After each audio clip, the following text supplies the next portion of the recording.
Hey everyone, Gil here at Camppatton Family Compound. I'm going to give you a long tour, couple minute tour out here of what's been going on where they're cutting down trees. All right, so I'm going to turn the camera around and we'll get right at it. So I'm standing up in here where they were doing the cutting at. So this is two trees that kind of grew together here. Another one over there, which was the smallest one they took down. And I mean, literally here, just sitting here is, so I put my foot down here, stand right at the base of it here, and you can see for me how it's sitting, how tall it is. So, and they haven't cut this one up at all, other than down there. So I got to see if Curtis, my neighbor, wants this to run through on his sawmill for some long beams on it. He may need to use both his skid steers to move it over there. And this one here was about when Danny and Oliver were standing at the base, on the base of it. I mean, they were coming up to about here on it, so they had about another foot or so above them. And I don't know where they took off to. And then they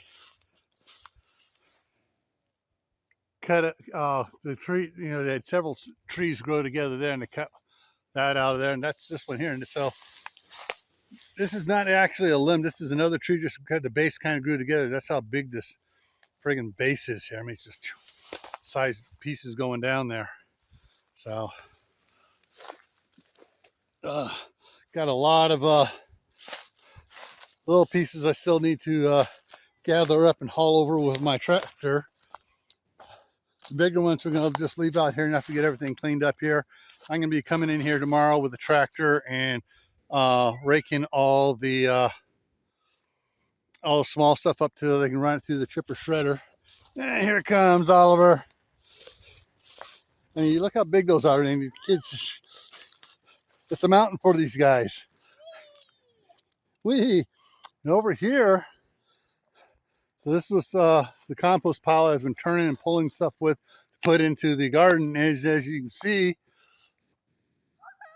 they dumped it. They ran this stuff here through the chipper, their big chipper, and so it's a nice long. Let me get over here a little farther here so you can get a better view of it. So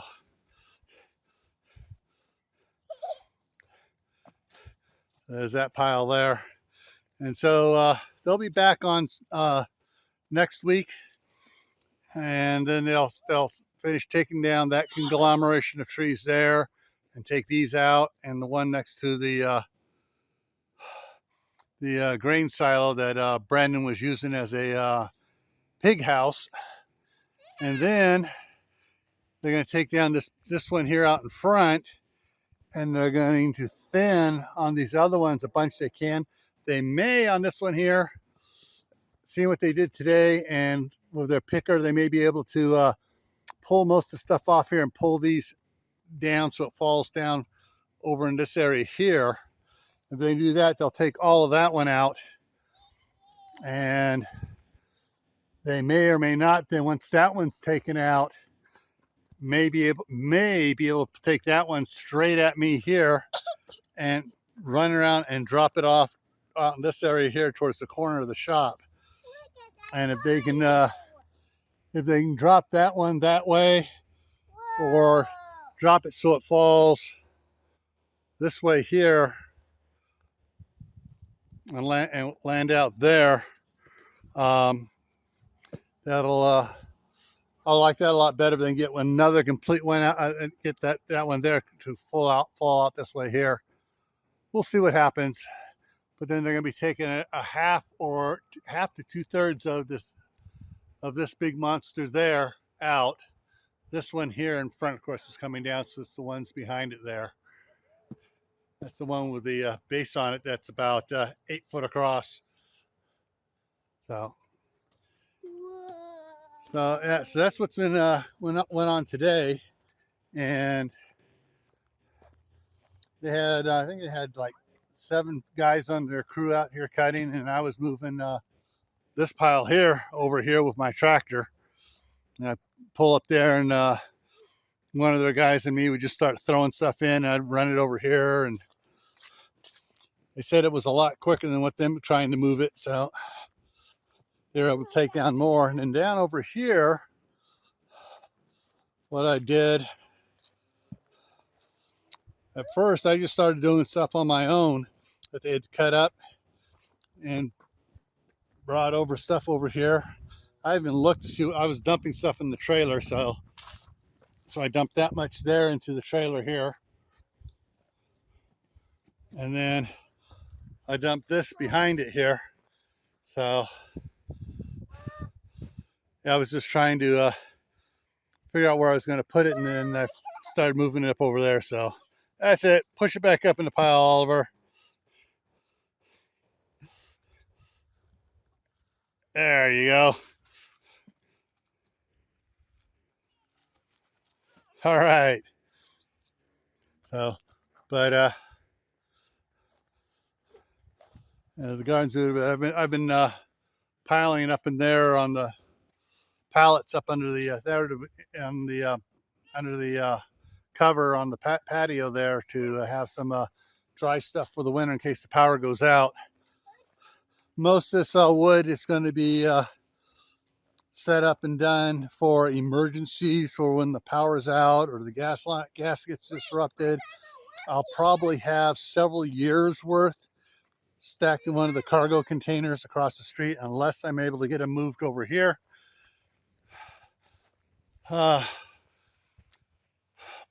not going to get them moved over until next summer, but I'm just stacking this out of the way right now. Once the trees are all down, then I'll stack as much wood as I can back over there and just let it cure.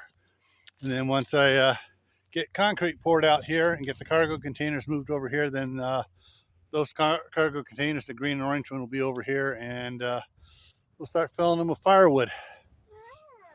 So that's what's going on right now.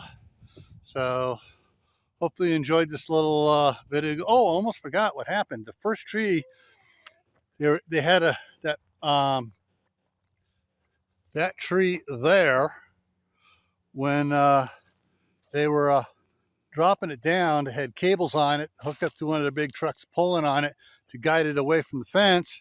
And the guy had it in first gear instead of second gear. You know, he had it in granny slow, and so he didn't pull it fast enough, and it landed on the Camppatton fence here and took out this one, most part of that one, munched some of the others here. Fortunately, I had extra panels here, and they put up the panels on it just to keep the cows on that side there. During this week here, I'll probably go ahead and take a panel down, rework it, and replace. So anyways, that's what we got there. All right, guys, thank you for sticking around and watching this, and we'll see you on the next updates next week.